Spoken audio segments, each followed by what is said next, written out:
दोस्तों नमस्कार। प्रयागराज महाकुंभ 2025 के दौरान वायरल हुए आईआईटीएन बाबा यानी अभय सिंह ग्रेवाल को तो आप सब जानते ही होंगे।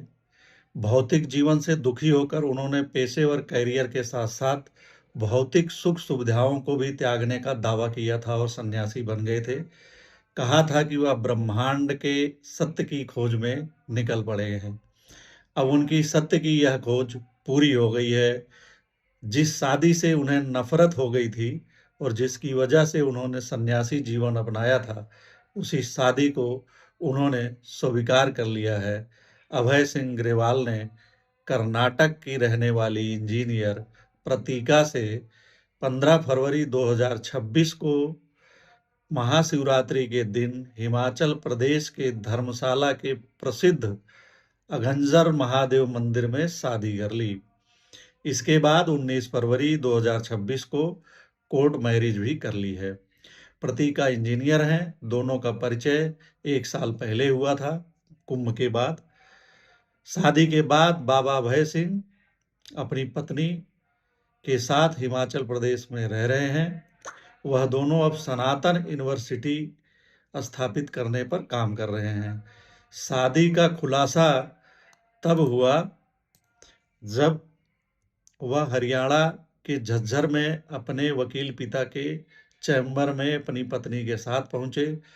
बता दें, अभय सिंह मूल रूप से हरियाणा के झज्जर के सासरौली गांव के रहने वाले हैं। अपने घर वह पत्नी के साथ पहुंचे। उनका घर वालों के साथ ही गांव वालों ने भी स्वागत किया और शादी की पारंपरिक रस्में निभाई गई, आशीर्वाद दिया गया।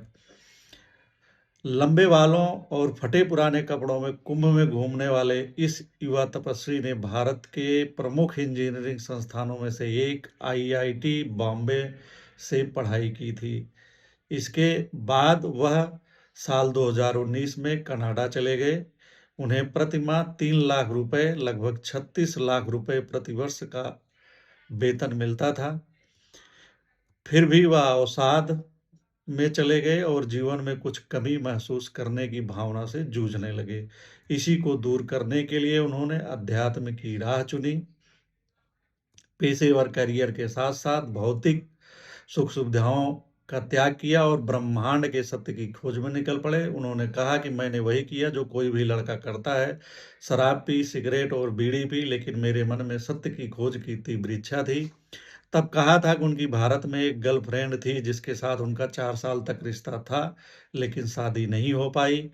शादी के प्रति उनमें गहरा डर पैदा हो गया था क्योंकि उनके माता पिता के बीच लगातार वैवाहिक कलह होता रहता था। कहा था कि मुझे शादी से डर लगता था। मेरे घर पर माता पिता लड़ते थे। उन्होंने महाकुंभ के दौरान दावा किया था कि सन्यासी के रूप में उन्होंने अपने पिछले जीवन को पूरी तरह तोड़ दिया है, सारा नाता खत्म कर लिया है। इसमें उनके परिवार के सदस्य भी शामिल रहे हैं। दावा किया था कि उन्हें परिवार की याद नहीं आती है। उन्होंने भगवान शिव के प्रति अपनी भक्ति को दर्शाते हुए कहा था कि अब तो भगवान महादेव ही हैं। शादी के बाद वह एक ऐसा विश्वविद्यालय बनाने का प्रयास कर रहे हैं, पति पत्नी मिलकर, जिसमें आधुनिक शिक्षा के साथ साथ आध्यात्मिक साधना और पारंपरिक ज्ञान को जोड़ा जाएगा, बढ़ावा दिया जाएगा। तो इस तरह इंजीनियर से अच्छी खासी तनख्वाह लेने वाले व्यक्ति ने संन्यास जीवन ग्रहण किया, यानी कि भौतिक जीवन से ऊब कर उन्होंने आध्यात्मिक जीवन को ग्रहण किया था और सत्य की खोज में निकले थे। और जिन सब चीज़ों को, नाते रिश्ते को त्यागा था, अब उन्हीं सबको अपना लिया है। शादी भी कर ली है और अपने माता पिता के साथ घर भी गए हैं। हालांकि अभी वह हिमाचल के धर्मशाला में रह रहे हैं और वहाँ वह एक विश्वविद्यालय बना रहे हैं जिसका नाम सनातन विश्वविद्यालय होगा और जिसमें उनका दावा है कि वो आधुनिक शिक्षा के साथ साथ अध्यात्म की भी शिक्षा देंगे।